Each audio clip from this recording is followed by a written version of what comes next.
Il est 6h49. Et déjà un flic. Ouais, quelle idée. On est en train de se rendre à l'endroit le plus crowded de Kyoto. On espère que ce sera pas trop crowded et que le fait de nous être levé un peu tôt portera ses fruits. You could have me for 10 minutes. You could have me for 10 years. I could lose you in the hours. I could lose you in the tears.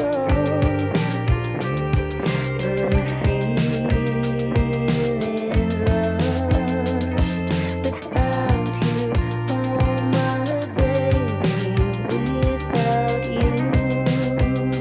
Oh my love, the feeling's gone completely.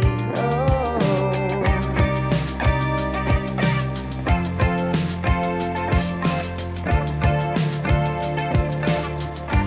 Those who measure time into steps haven't known a life. On s'attendait à ce que ce soit hyper crowded, mais au final, il y a quand même des gens, quoi. Mais ça va, on n'est pas non plus si nombreux que ça. C'est très beau. Mais je pense que ça doit gâcher un peu l'expérience quand c'est crowded en vrai. Quand on est descendu du temple, faut voir la vague de touristes qui est arrivée, genre avec toutes les hordes de guides. Et c'était assez chaud. Vraiment 8h30, pas bon. Ah ouais, vraiment. C'était le Kyorizodera. Avant, très très bien. Ouais. Nous on était vraiment nickel, il n'y avait pas grand monde. Vraiment moi je m'attendais à ce que dès 6h du matin, il Ouais. soit crowded et tout. Mais là, Non, il y avait peut-être pas grand que, monde. Effectivement. Mais là, ouais, putain, wow. Il y avait plus de place dans la rue pour passer.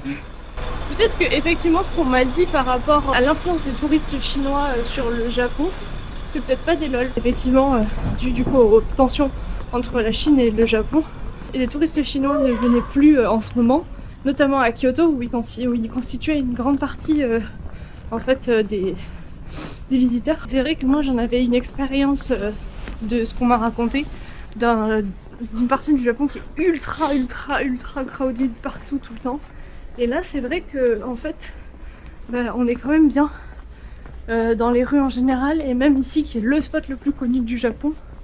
Franchement, c'était ok, très ok même. On n'a pas encore pris de petit-déj là. 8h30, ah ça sent trop bon. Où est la boulangerie? Où es-tu? C'est adorable. There's only perfect closeness.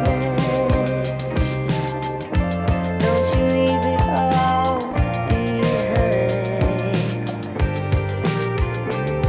The feelings lost without you. Oh my baby, without you. Oh my love, the feelings gone completely.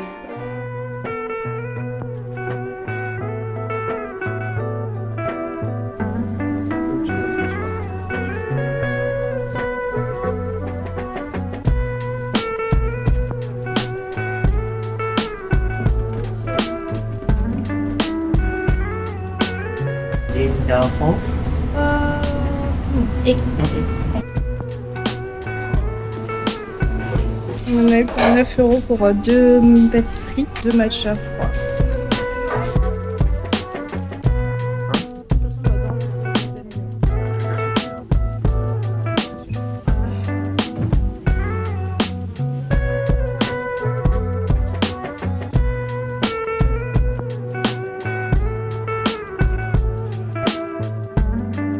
On est en route pour le Nanzenji et on passe par le Yasaka Jinja, c'est ça. Le chemin était très beau, on s'est arrêté à un Starbucks. Qui est le seul Starbucks du monde à avoir des tatamis.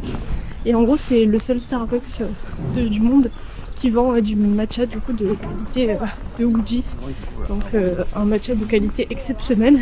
Et ça coûte vraiment pas cher. Non, là on passe par le parc du coup du Yasaka Jinja, qui est ma foi un peu mort pour l'instant. Bien écoutez, c'est mort, mais c'est quand même pas désagréable de passer par là que plutôt par une route pour se rendre à un autre temple.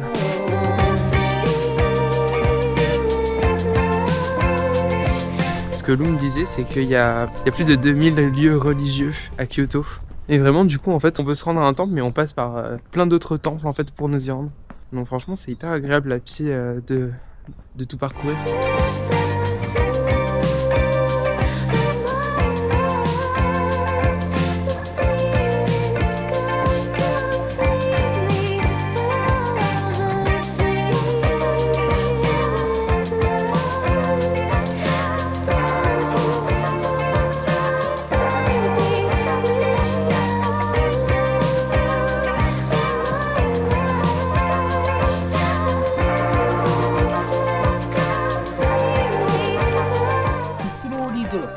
Free プレゼント。 Ok.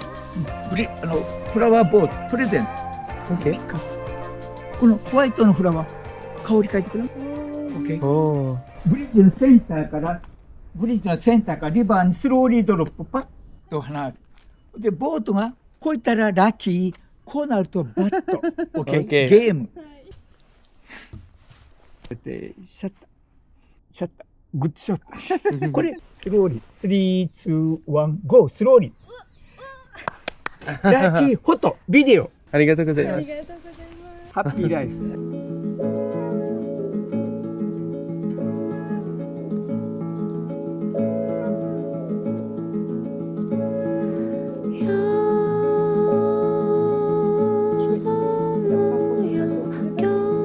Peut-être. Ouais.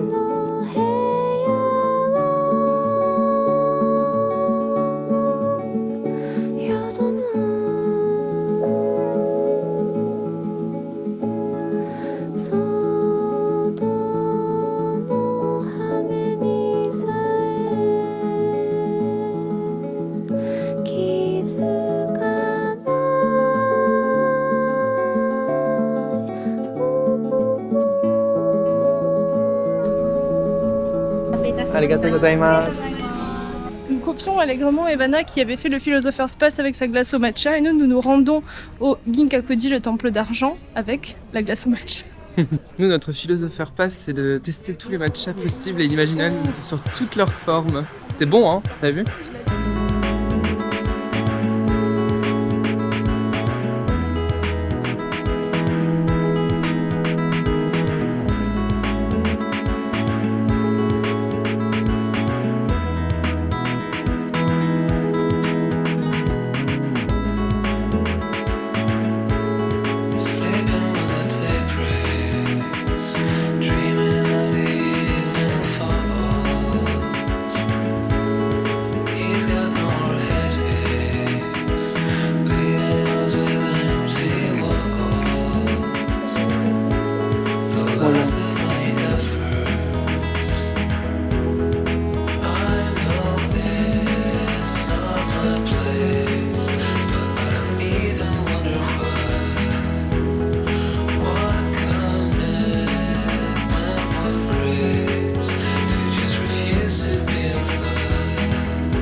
On sort du sanctuaire Ginkaku et c'était très très beau.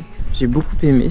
C'est donc le sanctuaire du pavillon d'argent et en vrai il y avait toujours pas tant de monde que ça je trouve. Après c'est normal, c'est moins visité que l'autre pavillon. On a traversé toute une rue avec plein de street food, c'est là où on avait pris la glace au matcha, mais à chaque fois tout nous donne envie dans cette rue. Mais apparemment à l'endroit où on va il y a pas mal de choix de nigiri végé. Go veggie, j'ai envie de dire, je continue ma propagande. Et après on va prendre le bus direction Uji.